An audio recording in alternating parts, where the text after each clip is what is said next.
in the first action that Peyton had in Gary Kubiak's offense, he was in the shotgun and the pistol far more often than he was under center. And we thought he'd be under center more this year.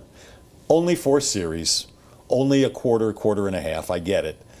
But what do you think's going to happen this year? Are we going to see him, give me percentages, are we going to see him under center more or in the pistol / shotgun more? Give me numbers. I think you're going to see, I would say 42, 16.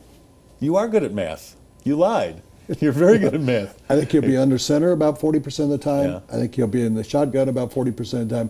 I think they're going to use the pistol more than people believe because Kubiak used the pistol with the Houston Texans with Arian Foster as the deep back behind whoever was the quarterback. And I say that because not because I don't know, but they went through 5 different quarterbacks. Plus, it's a nice compromise for Peyton, who is more comfortable in the shotgun and or the pistol. Here's what I thought on Saturday night, and there was a short period of time afterwards, so we didn't get to pursue it much, but I think Kubiak wanted to put Peyton in a comfortable offense that he's bringing a lot of Peyton's offense. He's bringing his own offense, and I think he was saying, for this first game, vanilla, put him in something he's done that most of the players like Demaryius, who hadn't practiced in the offseason, that those guys know that. So they lined up under center when they were running the football and said, okay, we're showing it to you, see if you can stop it. And they were very effective at running the football. When they were passing, they were generally in the shotgun. But there was one play that I really liked where CJ lined up outside and then came into the backfield and stood next to Peyton Manning, an old single wing kind of offense. And then he went back out and he threw him the ball on somewhat of a screen. It was just a little flare over the line of scrimmage. So people who were coming thinking that it was going to be a run or a lengthier pass, CJ slipped behind them. That's what you kind of do with the screenplay. So I think they were showing a lot of different things that they have been working on, but I thought deep down, I turned to Troy Rink and Nikki from our staff, and I said, this looks more like Peyton's offense than it does Gary Kubiak's offense. Yeah, it did Saturday night, but I think it's going to look a little more like Gary's. What would you Gary's. get the percentage? I mean, I'm with you. I'm about 50-50. I think he's going to be under the center about 50% of the time and back in the shotgun or pistol 50% of the time.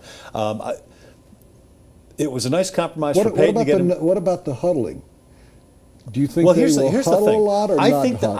I think they're going to give so many different looks because they have, A, the personnel to do it, and B, the coaching staff that knows how to call the plays to do it. So I think defenses are going to be off balance against this offense all year long because they're going to see so many looks from it. It's a day later. We talked about it yesterday. I have a couple questions for you. Right. Les Shapiro, did Peyton Manning look old and out of sorts? I asked that question because I've heard he looked average, he looked old, he didn't look like despite what reports had been, that his arm wasn't that strong. How would you evaluate Peyton Manning's first showing in an exhibition game? He looked like Peyton Manning to me. He looked like Peyton Manning who was trying to get a feel for the offense. I mean, it's such a small sample size, Woody, for anybody. 4 series. For anybody to look at 4 series, 19 plays, and say it's not fair. Right. Great. Give him a grade based on that. Okay. 6 for 14, 69 yards. I'll give him a B minus. No touchdowns. I didn't think it was great. I thought he threw one ill-advised pass, the one over the middle, that was almost picked off, and I thought he threw another one that was just not a very good pass, and the others, let's remember, if James Casey and Demaryius Thomas catch those third down passes, I might have given him a B plus or an A minus because those drives would have kept going. He threw one pass outside the hash marks, a very good pass that was caught on the sideline. He threw another one, this is the one I'm referring to, that wasn't a very good pass, to the other sideline. That it just wasn't a very strong pass. He looks fine to me. Okay. Give me a grade for the offensive line. Offensive line, I thought, did a really good job. Can I give you incomplete? No J.J. Watt, no Clowney, no Will Fork playing for Houston on the defensive line. But for what they did and for who they had to go up against, I'd give them an A-. I thought they did a great job protecting, and I thought they did a great job run blocking. So we either had an A- or an incomplete. I would have loved you as my professor in college because I was pulling for an incomplete. There are a lot of quarters when I was pulling for an incomplete. Am I too liberal a grader? What are your grades? Offensive line, No, your grade. My favorite thing was there were a couple of classes I quit, and I got a WDP. Do you know what that is? WDP. Studying while intoxicated? Withdrawal passing. What the hell is that? They didn't count it. You withdrew from the class. Yeah. If you withdrew failing, they would give you that grade. If Gotcha. you withdrew and you were still passing, so I took a political science course and I withdrew and I earned enough and I thought, boy, this is going to get tougher. So I got out of it while I was could withdraw passing. So I got I would give the offensive line an A.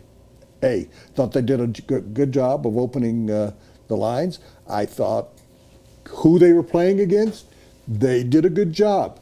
I wrote on Sunday, Peyton Manning could have worn a white wedding dress and marched down the aisle afterward because he didn't have a grass stain on him. We talked yesterday.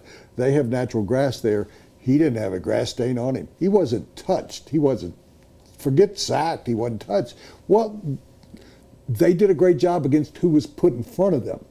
There was no J.J. Watt, but he wasn't there. You can only grade people based on whether they're there or not. So I would give them an A.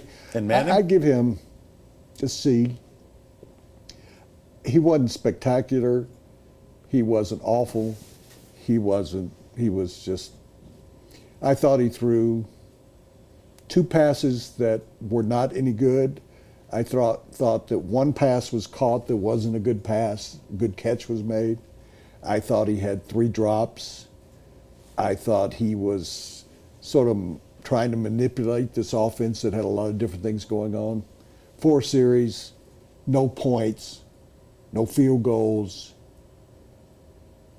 They didn't really move deep into Texas's, no. So well, the Denver Post C. headline said so-so, which is about a C, right? Yeah. First segment brought to you by Harmony Foundation, Colorado's premier treatment program for drug and alcohol addiction. It's located just outside of Estes Park. They've got a very nice, very private 45-acre mountain campus. It's a very serene place to go get healthy. So if you feel the need, harmonyfoundationinc.com.